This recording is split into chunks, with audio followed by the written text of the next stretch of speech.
ত্রুটিযুক্ত পশু দিয়া কোরবানি দিলে কি কোরবানি হবে? ত্রুটিযুক্ত পশু, একটা পশুর ভিতরে কোনো দোষ আছে, ত্রুটি আছে, সমস্যা আছে, রোগবালাই আছে, ওইটা এমনি জবাই করে খেতে পারবেন, কিন্তু কোরবানি দিলে কোরবানি হবে কি না?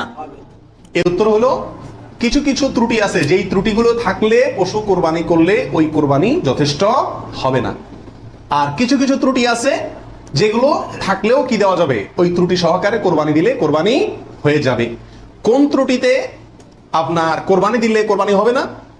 একটা হলো ল্যাংড়া হওয়া, এমন ল্যাংড়া যে ল্যাংড়ার কারণে সে পশুর পালের সাথে চললে পিছায় যায়, তাদের সাথে তাল মিলা ধরে রাখতে পারে না, অথবা জবাই করার জায়গা পর্যন্ত হেঁটে যাওয়ার ক্ষমতা নাই, তাকে ঠেলা নিয়ে যেতে হয়, ছেঁচড়া নিয়ে যেতে হয়, শক্তি নেই পায়ে, এক পা হোক দুই পা হোক, এরকম ল্যাংড়া খোঁড়া যদি হয় তাহলে ওইটা দিয়ে কোরবানি দিলে কি হবে না? যথেষ্ট হবে না, হাদিসে সুস্পষ্টভাবে নিষেধ করা আছে।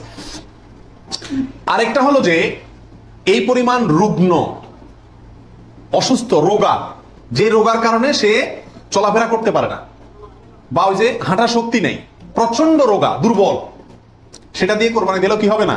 কোরবানি হবে না। আরেকটা হলো যে অন্ধ, এমন অন্ধ হয়, চোখ কানা অথবা চোখ অন্ধ, অথবা চোখে এমন সমস্যা আছে যে সমস্যার কারণে সে দেখে না, স্বাভাবিকভাবে ঘাস টাস রাখলেও সে বুঝে না কোনটা কি, অথবা ওই জায়গা পর্যন্ত দেখে একা একা যেতে পারে না, উষ্ঠা খায়, তার মানে চোখে বড় সমস্যা আছে, এরকম থাকলে এটা দিয়ে কি হবে না? কোরবানি হবে না।